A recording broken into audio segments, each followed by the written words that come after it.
holy cow, you're seeing compounded growth compared to, oh, okay, well now we can start to, kind of explore that more.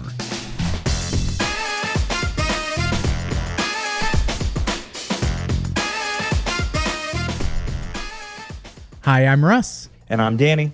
And this is the Memory Makers Podcast. The show that helps you create amazing customer experiences and make more memories. Memory Makers Podcast. Ba-na-na-na-na. Ba-na-na-na-na. Ba-ba-ba. A little lowrider for you. Well, we were sitting here right before we recorded, and you thought of an idea for a jingle, and you were really excited about it. Well, I'm feeling groovy in my new lowrider chair in the new studio, the new digs. I'm feeling fancy and froggy, so we had to bust out a brand new jingle for it. So, for those who are listening on audio, recommend going to the website or checking out our YouTube page to see the new background set for our studio that Russ is currently sitting in. This is one of the several angles that we'll have for future content. Very excited about it. Yeah, the team's really done an awesome job, and Mikey Mike has had some really good input on it, and we're just, getting a little better every day. And now we've got fancy schmancy new digs, so I'm spoiled over here. All right, well, let's get into the topic for today. You recently got back from Amusement Expo in Las Vegas, and you were telling me that you had some really awesome takeaways from client discussions, because we're always hearing about what are the newest things that people are doing in their businesses and what's working well, and what are the lessons that they're learning. And so we thought this would be a really great topic for the podcast itself. So I'm going to tee you up on some of the things that you and some clients talked about. And I know one of the first things here was all about online booking and mobile reservations and some of the key lessons that people are learning there. Yeah, so a number of the folks that had stopped by the booth and we were diving into it, mobile reservations of just being able to do it either from the couch or with the group, and having online like reservations for your bowling lanes and everything else. Like it's been there, but I don't think that it's been fully embraced to the extent that it needs to be, where it can all be done from the phone. And so a lot of the folks that I was chatting with, I'm like, how are you then setting this up? And they're like, anything and everything that they want to do as far as building their own package, all of that. We want to have that be easy, stackable clicks of the button to build out what their experience is going to be. And I was asking, and a number of them had said, one of the best advantages is it's more helpful for us to have insights of like what all is everyone going to do, but they're also seeing average booking amounts and what the spend is going up. But the clients are that much, or the guests are that much more excited when they're coming through, because they feel like they can already craft their experience. They don't feel as intimidated of having to pick from a big menu board. It just seems like it's a nicer emotional fit for what the initial guest experience should be. Because then you can also do some food and beverage upsells. Like, it just allows you to kind of walk them through how they can build their own experience that way, all from the mobile device, and making sure that that's the primary kind of platform that they're really trying to push, because that's where they're seeing most of the traffic happen for some of that online booking. And so, my wife and I had recently gone to Pinheads here up in Noblesville, and it was great. It was easy. We were able to reserve the bowling lanes. We were able to show up and just, kind of get after it, and it made it that much easier to plan for. We didn't feel like we had to worry about wait times and things. And so I was asking different, even whether Brian Severance over at Spy Ninjas HQ or, Bill and Bethany Shanks at Shanks, like, where are you seeing some of that? And it's like a lot of folks are like, nope, it's got to be the mobile aspect. You've got to be able to walk them through some of the value adds or incentives, because then you can dynamically change that throughout the week depending on when they're looking to make their reservation for. So whether it's pushing more walk-in traffic, increasing, per capita spend that otherwise wouldn't normally have been there, but also creating a much more fluid guest experience, it just continues to be a really strong advantage. One thing that a couple of folks had mentioned as well was also this like visual comparisons between your options. So even if it's like your more normal standard party packages or group event kind of things, having side-by-side visuals so that way they can get a little bit more emotionally invested into the higher tier packages, as well as just providing that concierge feel. It's been really impactful for them. So not that that's, I think anything that no one's doing out there. I think it's just really consistently hearing a lot more operators talk about how that needs to be beyond just a single attraction. It needs to be across everything with all of the elements that you add, including food and beverage. And it just creates that more personal touch, and it's a more consistent upsell process. So excited to see that get, I think, more nuanced and sophisticated as things go. And it removes friction. It makes me think about the fact that when in our industry, when operators are offering the ability for people to go online and pay for reservations and pay for tickets and upsell and do all this stuff, they're not just competing with other entertainment venues as far as the technology goes. You're competing with Amazon. And what I mean by that is, by competition, obviously, Amazon people aren't booking a birthday party through Amazon, but they're comparing your digital experience with something like the Amazon checkout, which is so easy on a mobile app. And I think at times it's important for us to remember, you open up Amazon, I'm sure everyone that I talk to talks about how easy it is to accidentally buy stuff, and all of a sudden you're like, wow, I forgot I even ordered this, because it's just so simple to order, check out, see suggestions, have reminders of things you purchased last time, all that kind of stuff. And if we can bring more of that technology stack and more of that experience into what we do in family entertainment, it's just going to improve our ability to engage with guests and improve how much they're going to be spending on each of those tickets and increase their per caps as well. Yeah.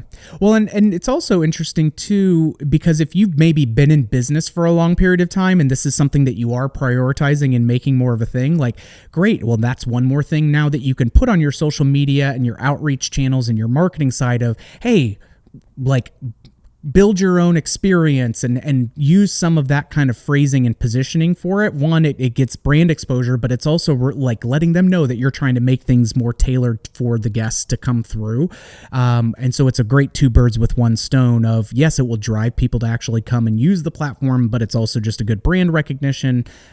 So yeah, I think that it's one of those things where it's a simple concept, but it's not necessarily easy to consistently do at a high level unless you make it a priority. And it just sounds like many more folks from who I've talked to that is just, hey, this is non-negotiable anymore. It's kind of the whole, well, do we need to go to swipe cards or do we stay on tokens and tickets? And it's like, nope, the numbers are in, and you are now leaving money on the table by not doing this. So for those that are kind of on the fence of it, or those that are thinking of starting your first location, this has just got to be part of that experience. Like it's just where the customers are at from an expectation level, and it works for them, it works for you. So definitely think that's a must-have these days. One of the other things that you had mentioned talking about is AI, and AI is a huge buzzword right now. Everyone's talking about it. It's part of, the social nomenclature, so to speak. But I think sometimes people can get, because there's so many different kinds of AI, there's so many different applications of not just an actual app, but the way that it's applied inside of different softwares. That it can be a little bit overwhelming, or a little bit, yeah, AI is cool. So what? How do I use it?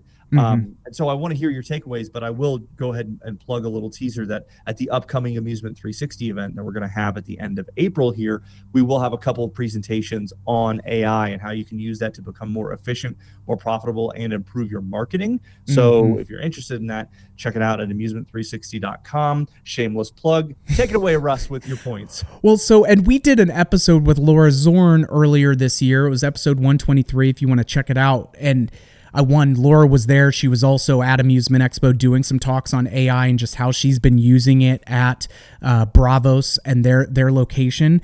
And as I was also chatting with other new startups, they're like, how do we even, like, is there stuff that we can use that's AI? Like, I use it for X, Y, and Z stuff in my other businesses. How do I start to do this here? And the platforms where Laura talks about the product and everything that they use specifically, but the biggest pieces in talking with her and others that have started to integrate this specifically into like their CRM and their bookings alone, it's an 80% increase on the close rates is what Laura is seeing at her location for those birthday party bookings. And so just the conversion rate of inbound party requests up 80%, which is an incredible number, but also the average value amount for that is going up. One of the things that she mentioned to me when we were talking was also like, people are not booking out their group events nearly as far out as they used to, right? It's not an impromptu kind of decision, but it's a lot closer to 1 week out from when they're looking to have an event than it was like 6 weeks or a month out. And that it brought up a question for me of like, okay, well, how does AI and this platform that you're using actually help you? And she said, well, one, it's a faster response time. You're able to get through that and get confirmations and responses back. So what used to be this, oh my gosh, we've had this thing and now I spent 3 days of the week that I had lead time for this event trying to get a response or confirmations and things. She's like, that is not nearly as stressful because it's taking care of that stuff so seamlessly that not only are the bookings up, but we're able to handle more because, we're kind of dealing with reality on reality's terms, as she put it. But that growing trend of, people are not necessarily doing things of like, save the date for 3 months from now for Jimmy's birthday. Like it's hey, we're getting together and doing this if you can make it great. And so, having something that can more rapidly respond without compromising on the guest experience, but also being more effective. And the other piece that she just continually comes back to is like the minutia, the small, it's not unimportant, but there are just other things that are better uses of time. Like this can take a lot of that small fact checking kind of elements, and you can just trust that that's done consistently well every single time. And so just the human bandwidth getting freed back up to focus on the human mission critical tasks is something that she is just still swooning over.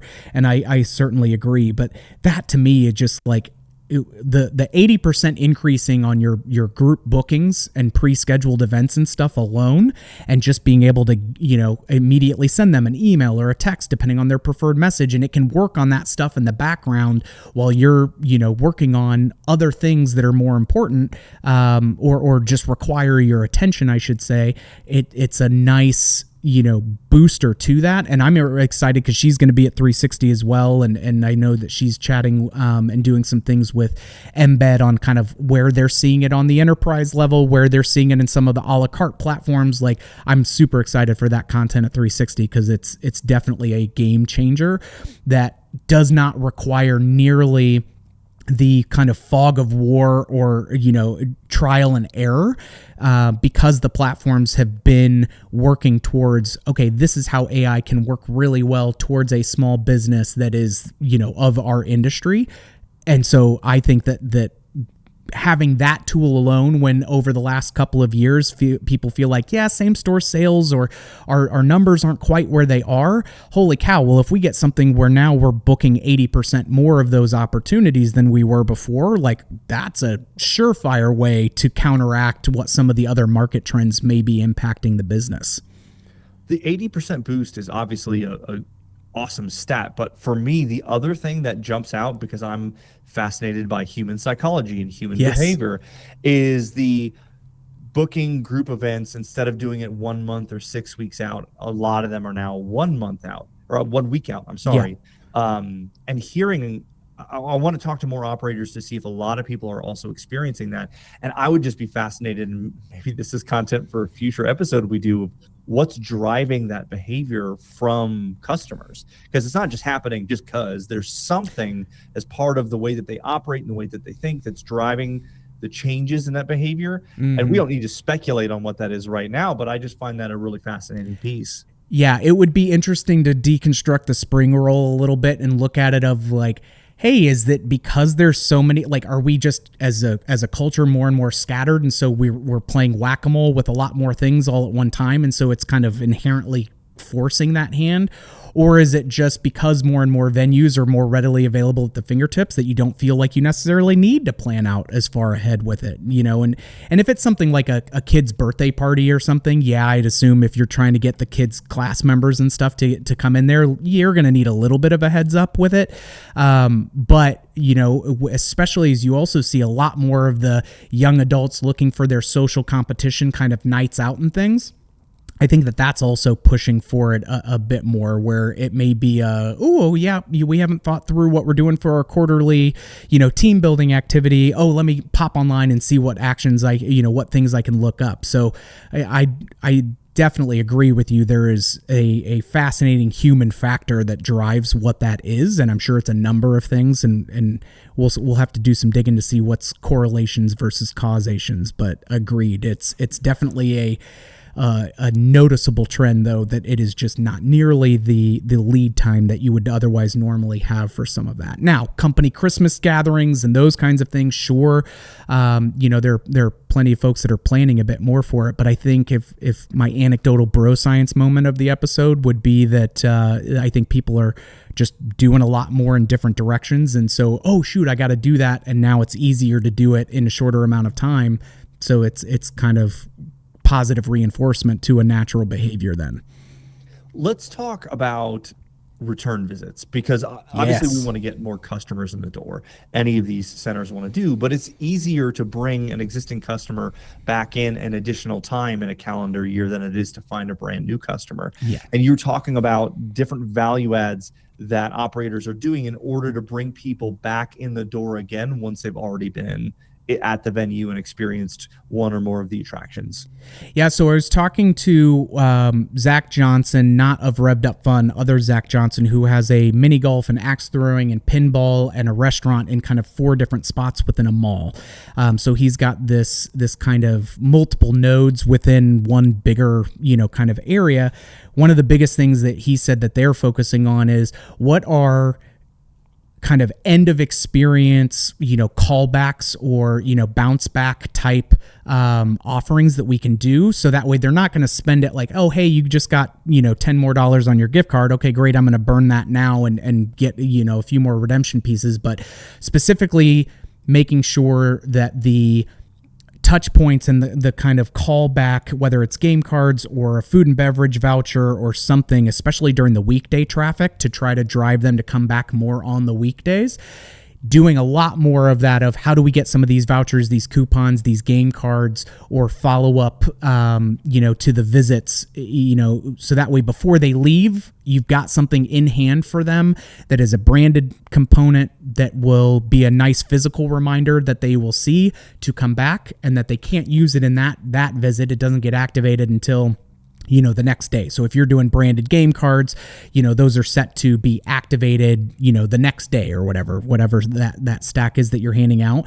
So being much more intentional of what the couple of things that were nice about it was, one, hey, if you've got your managers or your supervisors or your department heads doing touch points with clients, it's a great piece to be able to hit them up with before they go, and that they get to keep, but that it's not going to be something that they can still do in that visit. So it's helping drive some of that back, which I think is one, it's not something inherently new, but I think it's just the frequency and volume that operators are now trying to do that, because you need a virtual reminder, you need a physical reminder, you get a little bit of the emotional buy-in for it of like, hey, we appreciate you, use this the next time that you come back, thank you so much for your business, kind of a thing.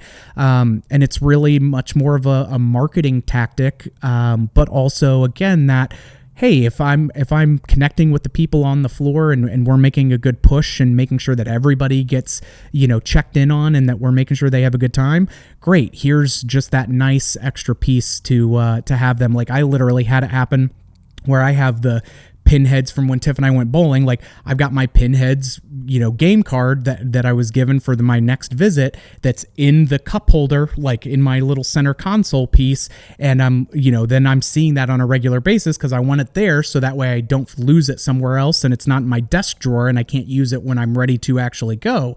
And so it's a nice consistent reminder where now I'm seeing a pinheads piece like every day that I'm in my car, and oh yeah, I need to go back and we need to book that again. So I've personally experienced it, but also seeing a lot more of that, really amping up what that is to drive better traffic during the weekdays, or, even if you're not limiting it to a certain time of week, it's staying on people's radar in a value added way.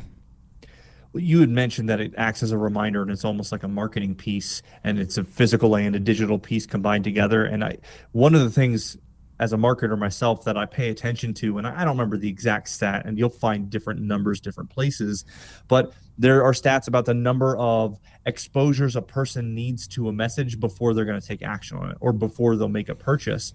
And 10 years ago, 5 years ago, that number was a lot lower than it is now. And it was, 5, 6, 7 times of exposure, a few years ago. And now it's something more like 13, 14, 15. And it just takes, because there's so much noise in our world today and there's so many messages and so many things happening, it takes more consistent pieces to be able to make sure you're top of mind. And any way we can intentionally do that, I think is helpful. And I think that's also a good transition into the next thing you wanted to talk about, which is marketing presence. And, one of the things I'll share this here, because I don't know exactly what you're going to say about marketing presence. Yeah. We don't share every note back and forth. It's kind of a fun surprise for both of us. But one of the things, and I'm going to get on my soapbox here for a second, if you don't mind. Okay. I want to see you physically elevate slightly. Ready? Okay. Okay. That was terrible. No, one of the things that as a marketer, I find irksome, I feel like that's a word you would appreciate. I do like the word irksome.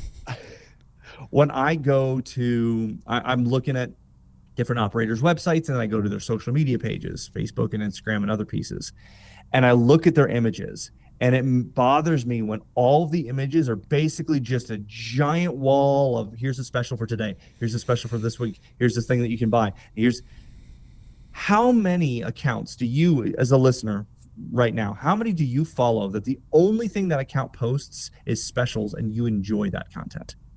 Probably not many. Yeah. It's that reminder that it feels like, oh yeah, well, we need to get this message out there. And you do, but it's also important to convey more than that. What are the cool things that you are doing in your center? Highlight staff of fun experiences, make things that are entertaining.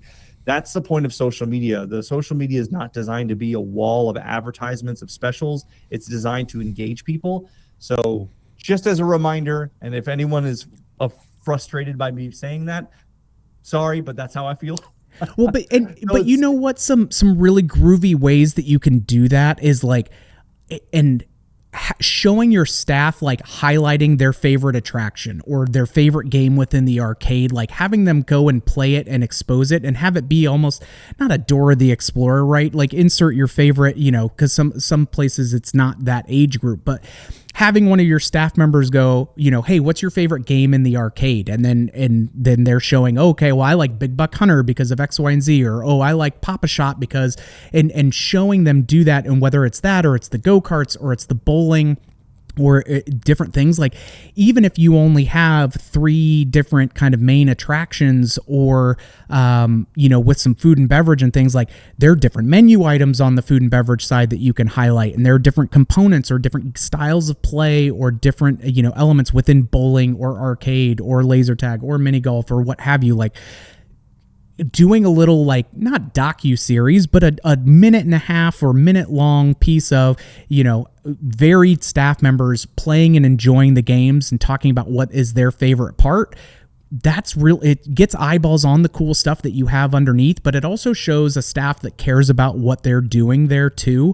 And so like that type of content in my mind is something that resonates really well from the standpoint of, oh, okay, I'm seeing the personality or the persona of the venue and seeing that as a place that I would like to go and do.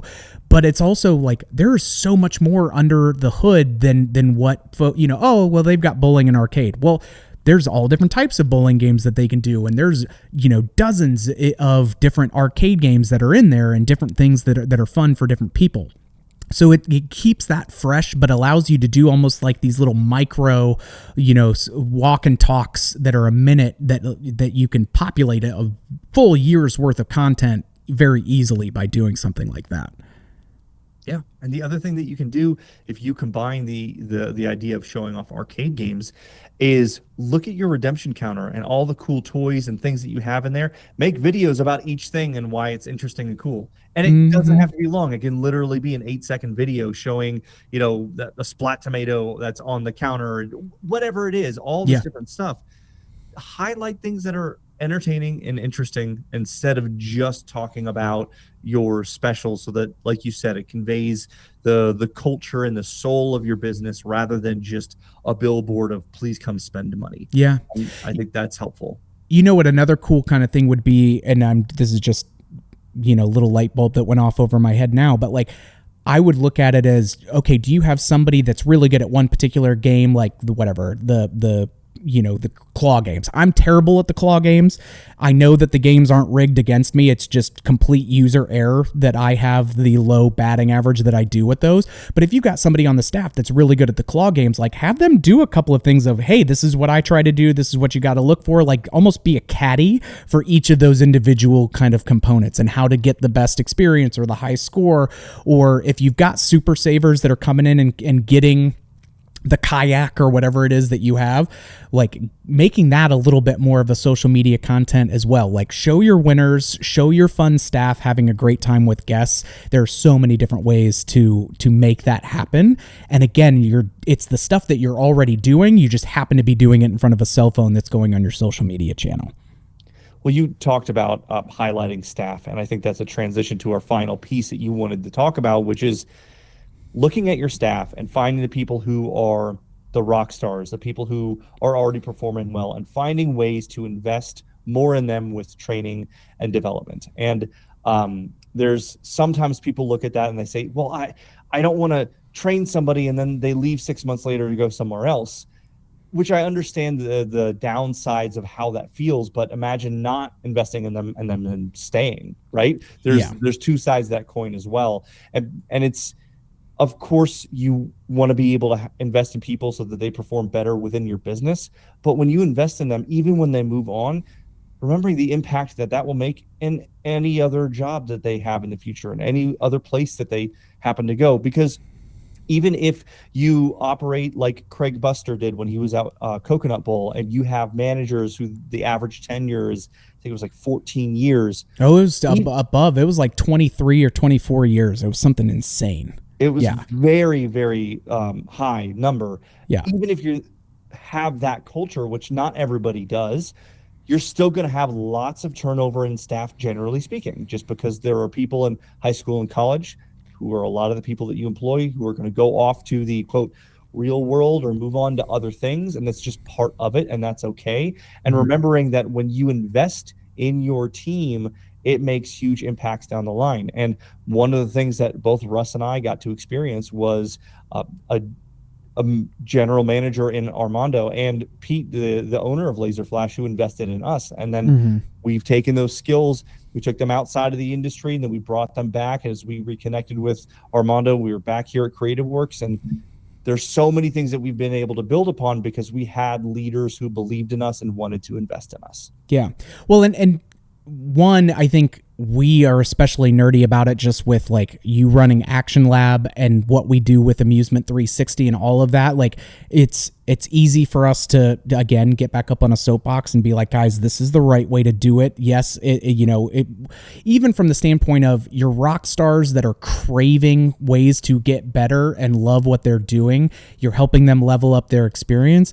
But I just can't tell you how many folks are like, oh my gosh, yeah, like we need to be doing more of this instead. So that way you can actually feel like you're working a framework or a systematized way of just being better about solving problems, right? Like how do we communicate better? How do we, keep the small things small before they, snowball and become something way bigger? It's all of that stuff that is regularly, you're regularly keeping the tools sharpened, right? And you're not playing small when it comes to that. And I think that even Craig, as soon as he had moved from Coconut Bowl Wild Island and went over to Pins LA, like that was the first thing of, okay, yep, if we're going to actually get the operations and everything else done, like the team culture and the buy-in and how we communicate with each other has got to be there first. So that way we know when we are spitballing ideas, it's a safe place and you don't have people holding back as much. And so I thought that you would get a particular, tickle from that, just knowing, that you definitely see the matrix with it on the Action Lab side of things, but it's definitely picking up and more folks realizing ooh, okay, no, this is not just, we got to go beyond the handbook, and we've got to go beyond the fogging the mirror test for our staff. If we really want to keep our good people for longer than we otherwise would have had them, or we want them to actually be able to make meaningful impact and change and take over responsibilities within the business, we don't get there by just doing the same things that we used to do. Speaking of Craig Buster, he moved over to Penn's LA, and one of the first things he was doing was focusing on culture and elevating his staff. And one of the things he did is he brought me in from an Action Lab leadership standpoint to do leadership training for his team. And I was just texting him, I think it was last week, and he was telling me that months later there are still lessons resurfacing about that, and the stickiness of the things that they're learning and continuing to implement again and again. So I'll toot my own horn here for just a little bit, but if you're interested in high performance training to stop the daily chaos and improve your team and improve your business, check out actionlableadership.com. That's what we do. That's what we want to help you do. And if there's any way that we can help you with that, I'd be happy to do that. And check out Amusement 360, right? Like there's great Action Lab content that's in there where you can see more of how this stuff actually comes together. It's not just kumbaya. It's like, okay, we're going to look in the mirror and we're going to roll up our sleeves and we're going to actually get after some of these things that may be holding us back as individuals, so that way the team can get better. But like Amusement 360 coming up at the end of April, and Mike will make sure to drop in a link for that in the show notes if we can. But man, like it's being in the room with other people that are trying to problem solve and learn from each other and do all of that, whether it's in a mastermind type of group on the Action Lab side or it's in the Amusement 360 format where you're meeting a ton of other operators. Like this is how you weather the storms and how you make moves during these harder times, that then when the pendulum swings back and things do free up more, holy cow, you're seeing compounded growth compared to, okay, well now we can start to, kind of explore that more. So be aggressive when it comes to those kinds of things, because that's really the secret sauce that ultimately makes it all come together, man. And secret sauce is kind of what we hit on here. We had a lot of different topics ranging on a bunch of different areas of FEC operations, staffing, marketing, and everything else. So hopefully listeners took at least one nugget away of something that they want to do a little bit more research on, something that they want to implement in order to improve their business and make things run a little bit smoother, grow that revenue, and make more experiences. I love it. Yeah, I think that's a fantastic place for us to wrap up this episode. First one with the new studio look. I feel so, sophisticated and fancy with it. I love it. So if you guys liked what you heard, we always appreciate a 5-star review. Please and thank you. If you have ideas for upcoming content or rabbit holes that we should be diving down, hit us up on social media. We'd love to have you on the podcast if it's something that you have direct great experience with. And man, just thank you all so much for continuing to listen and learn and grow with us. I tell people all the time, even if it was just my mom listening to this podcast, which blessings that it's not, Danny and I gained so much out of doing these interviews and exploring these topics, and hopefully, and we're just glad that it serves. So big shout out to Mikey Mike on the ones and twos, making all of this happen each time, and we'll catch you on the next one, troublemakers.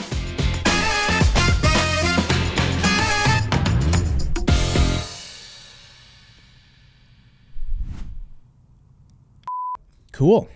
It's been a minute since I've done the outro, Mike. Oh, oops. Ooh, I have 2 ideas for a jingle. I need to write the other one down so I can use it next time.